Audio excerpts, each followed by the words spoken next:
नमस्कार, मैं लालित कुमार।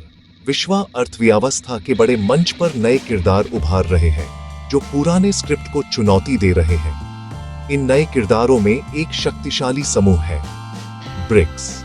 आप इसे टेलीविजन, अखबारों और विश्व अर्थव्यवस्था पर बहस में अक्सर सुनते हैं। लेकिन ब्रिक्स है क्या? ये कोई औपचारिक संधि या सेना गठबंधन नहीं है। ये 5 उभरते अर्थव्यवस्थाओं का एक्रोनिम है: Brazil, Russia, India, China, south Africa. Brazil, Russia, India, China, south Africa. सोचिए, ऐसे देशों का क्लब जो मानते हैं कि विश्व के आर्थिक मंच पर कुछ मुल्कों का प्रभाव अत्यधिक रहा है।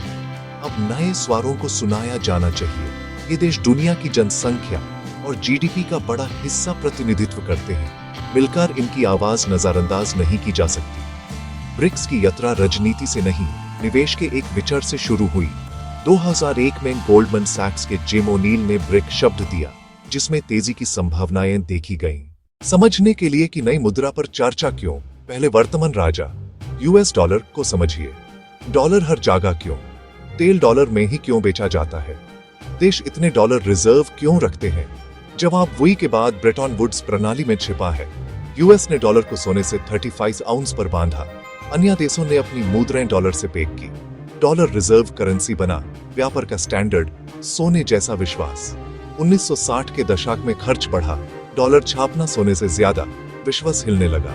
1971 में गोल्ड कन्वर्टिबिलिटी समाप्त, ब्रेटन वुड्स खत्म, फिर भी डॉलर का प्रभाव बना रहा। अब शुद्ध विश्वास पर पेट्रो डॉलर ने इससे मजबूत किया। तेल यूएसडी में और तेल आय के बॉन्ड यूएस ट्रेजरीज में लगे। बदले में सुरक्षा और समर्थन।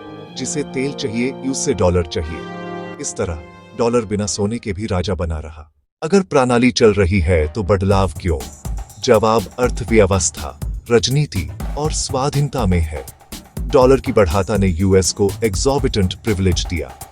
दुनिया को डॉलर चाहिए तो यूएस आसानी से मुद्रा छापकर कर्ज चुका सकता है, बड़े ट्रेड डेफिसिट चला सकता है। चाइना जैसे देश ट्रिलियंस डॉलर रखते हैं, जिनकी कीमत यूएस फेडरल रिजर्व के फैसलों पर निर्भर है। डॉलर केंद्र होने से प्रतिबंध एक राजनीतिक हथियार बन जाते हैं। पेमेंट्स के पाइप्स अधिकतर यूएस प्रणाली से गुजरते हैं। यूक्रेन के बाद रशिया पर रिजर्व जम होने ने सबको सतर्क किया। डॉलर निर्भरता राजनीतिक जोखिम है। यूएस महंगाई के खिलाफ फेड दर बढ़ाता है तो उभरते बाजारों पर झटका। पूंजी बहार, मुद्रा कमजोर, इंपोर्ट महंगा, डॉलर में कर्ज भारी। इसलिए ब्रिक्स एक ज्यादा स्थिर, अनुमानित और एक केंद्रीय बैंक के मनमर्जी से कम प्रभावित व्यवस्था चाहता है। चाइना, इंडिया आर्थिक विशाल, रशिया ऊर्जा निर्यातक, ब्राजील कृषि शक्तिधर। ये चाहते हैं कि विश्व आर्थिक संरचना इस वास्तविकता को दर्शाए। सांझी मुद्रा या सेटलमेंट प्रणाली, लेन देन सस्ता, ब्रिक्स के बीच व्यापार बढ़े और निर्णय स्वयं के हाथ में आए। अंततः यूएस डॉलर की प्रिविलेज और राजनीतिक लेवरेज से मुक्त अपनी आर्थिक किस्मत पर अधिक नियंत्रण, यही उद्देश्य है। ब्रिक्स मुद्रा का विचार काफी समय से घूम रहा है। वो दिखेगी कैसी? यूरो जैसी एक ही भौतिक मुद्रा जरूरी नहीं। आर्थिक राजनीतिक अंतर बहुत बड़े हैं। ज्यादा संभावना व्यापार के लिए एक नया यूनिट ऑफ अकाउंट और रिजर्व एसेट, शायद नाम हो R5, रियल, रूबले, रूपी, रेनमिनबी और एक और रूपी, रियाल, सिगुच्चा सोच। इसका उपयोग ब्रिक्स के बीच व्यापार निपटाने में हो। सबसे ज्यादा चर्चा वाला मॉडल, वस्तुओं की टोकरी से बैग, तेल, गैस, सोने, गेहूं और अन्य धातु खनिज। विचार यह कि टैंजिबली बैक्ड होने से स्थिरता बढ़े, राजनीतिक छेड़छाड़ और महंगाई जोखिम कम हो। पहला सवाल, इससे संभलेगा कौन? केंद्रीय bank, monetary policy, lender of last resort, सब चाहिए। प्रायोरिटीज अलग। चाइना मजबूत मुद्रा चाहे, ब्राजील निर्यात के लिए कमजोर। विश्वास और कन्वर्टिबिलिटी आवश्यक। यूएन पर कैपिटल कंट्रोल्स जैसे बंधन अभी मौजूद। ब्रिक्स मुद्रा की चर्चा शून्यता में नहीं हो रही। ये विश्व राजनीति की बड़ी चाल है। डॉलर को चुनौती, अमेरिकन शक्ति को चुनौती है। सेना शक्ति और वित्त तंत्र पर नियंत्रण दो स्तंभ रहे हैं। रशिया के लिए डॉलराइजेशन जीवन रेखा है। चाइना के साथ निपटान युआन रूबले में बढ़ रहा है। चाइना अपनी डॉलर निर्भरता को रणनीतिक कमजोरी मानता है। कल को संकट आया तो यूएस उसका लाभ उठा सकता है।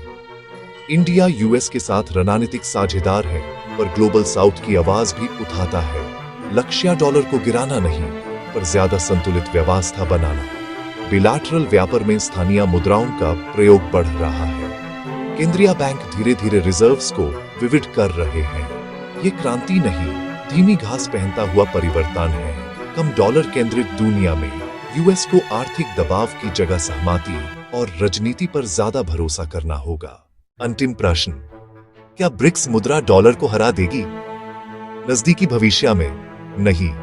डॉलर की पकड़ सिस्टम्स के प्लम्बिंग में घुसी है।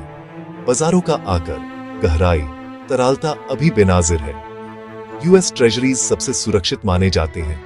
अधिकतर विश्व कर्ज डॉलर में, व्यापार भी अक्सर यूएसडी में। पर ब्रिक्स की चुनौती को नजरअंदाज नहीं किया जा सकता। हम क्रांति नहीं, पर एवोल्यूशन देख रहे हैं, जहां कई मुद्राएं महत्वपूर्ण भूमिका निभाएंगी। ब्रिक्स मुद्रा आए तो रिप्लेसमेंट नहीं, पर एक महत्वपूर्ण विकल्प होगी, खासकर उभरती अर्थव्यवस्थाओं के बीच व्यापार के लिए। आम लोगों पर तुरंत असर कर, रोज के लेन देन देसी मुद्रा में नहीं, पर लंबी अवधि में दाम की स्थिरता, कम जोखिम और लेन देन लागत में कमी संभव। ये कहानी बढ़ती लहरों और एक ऊंचे पहाड़ की है। पहाड़ कल नहीं गिरने वाला, पर डिडॉलराइजेशन की लहर बनती जा रही है। ब्रिक्स मुद्रा बनाने की तकनीकी राजनीतिक चुनौतियां विशाल हैं, पर यह बेहद ही नए दौर का संकेत है। अंतिम अध्याय अभी लिखा जाना बाकी है। धन्यवाद। नमस्कार।